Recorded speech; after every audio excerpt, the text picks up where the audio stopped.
तो मालूम पड़ना चाहिए कि अभी घरों की गिनती हो रही है और घरों की कोई जाति नहीं होती है। समाजवादी पार्टी का चले तो घरों की भी जाति तय कर ले। मान्यवर, जब व्यक्तियों की जनगणना होगी, नागरिकों की जनगणना होगी, तब उसमें जाति का कॉलम रखा है। ये मेरा विभाग है। मैं सदन को आश्वस्त करना चाहता हूं कि ये जनगणना जाति जनगणना के साथ ही होने वाली है। तीसरी बात, इन्होंने ये जो आपने समझाया कि नियम 72 की जो खिड़की है वो हमें लेजिस्लेटिव कॉम्पिटेंसी पर और कॉन्स्टिट्यूशनल कॉम्पिटेंसी पर बोलने की ही इजाजत देती है। वो खिड़की का उपयोग कर धर्मेंद्र यादव जी ने एकदम गैर संवैधानिक बात करी, मुस्लिम महिलाओं को आरक्षण की। मान्यवर, हमारा संविधान किसी भी प्रकार के धर्म के आधार पर आरक्षण की कतई मंजूरी नहीं देगा। और मैं फिर से संकल्प सरकार का बताता हूं कि धर्म के आधार पर मुस्लिमों को किसी भी प्रकार का आरक्षण गैर संवैधानिक है, इसका सवाल ही पैदा नहीं होता है।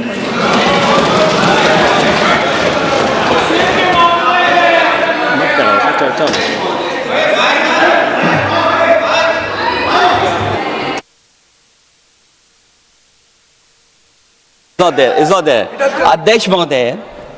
अध्यक्ष महोदय, अनडेमोक्रेटिक बात माननीय मंत्री जी ने कही। हो सकता है उन्होंने धर्म की बात कही हो, लेकिन पूरा देश आदि आबादी को आरक्षण चाहता है। अध्यक्ष महोदय, मैं माननीय मंत्री से जानना चाहता हूं क्या मुस्लिम महिला आदि आबादी में नहीं आती नहीं होनी ना देंगे। समाजवादी पार्टी सारी टिकटें मुस्लिम महिलाओं को दे दे, हमें कहां आपत्ति है? हमें कोई आपत्ति नहीं है। चलिए अखिलेश जी, जब पूरी डिबेट सर नहीं सर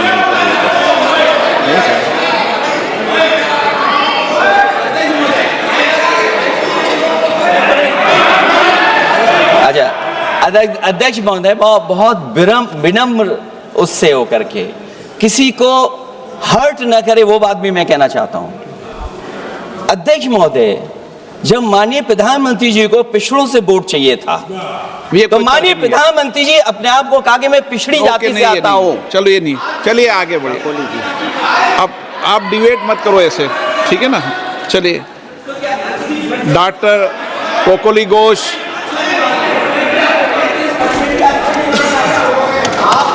जब आपको डिबेट होगा तो पर्याप्त मौका मिलेगा।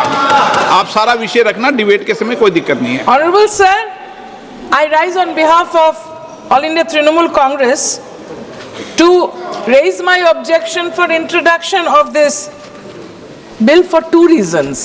The 131st Amendment of the Constitution. First, the Article 334A is arbitrary as it makes women's reservation dependent on a future delimitation exercise, contingent on the discretion of the government. This creates uncertainty and allows the government to delay implementation. Equality cannot depend on political exercises. Equality comes by birth, by democratic rights given in the Constitution by Ambedkar Sahab, whose birth centenary we just celebrated this week. And secondly, sir, the Constitution mandates periodic readjustment after each census under Article 82 and 170 for Lok Sabha and Bihar and Jharkhand. This bill deletes that mandate and substitutes it with executive discretion, converting it into obligation into political choice. And also, women should be elected to the additional seats like All India Trinamool Congress always feels more than 33% before even 2023 when the bill was passed.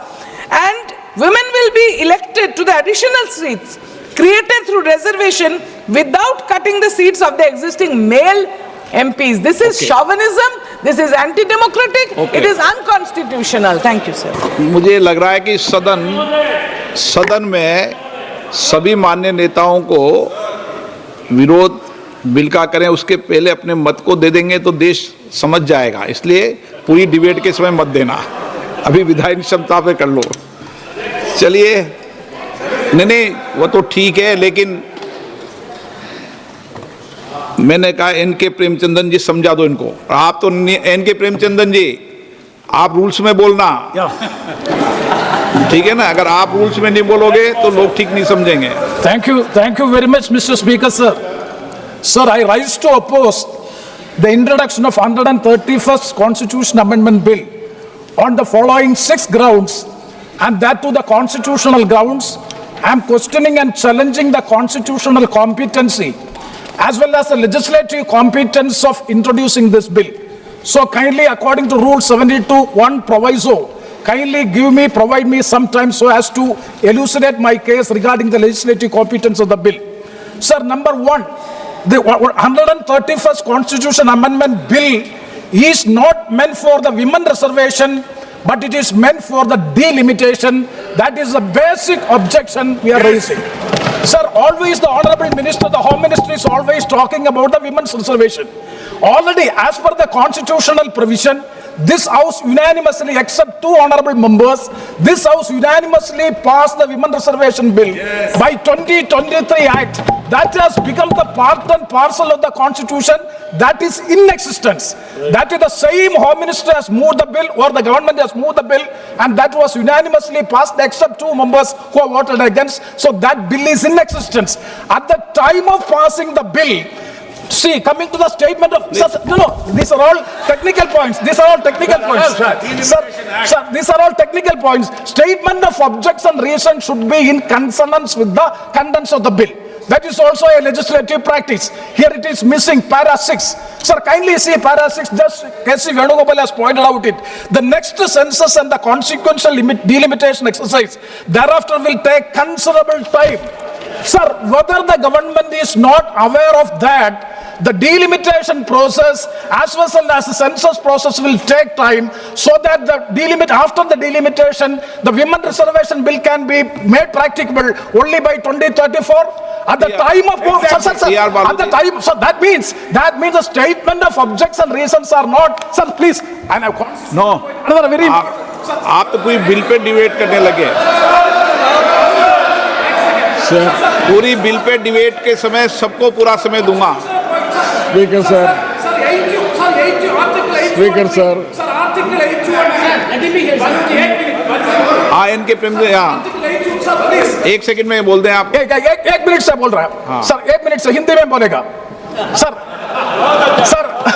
Sir article 81(3), sir article 81 clause 3. According to that is the cardinal constitutional point in this case.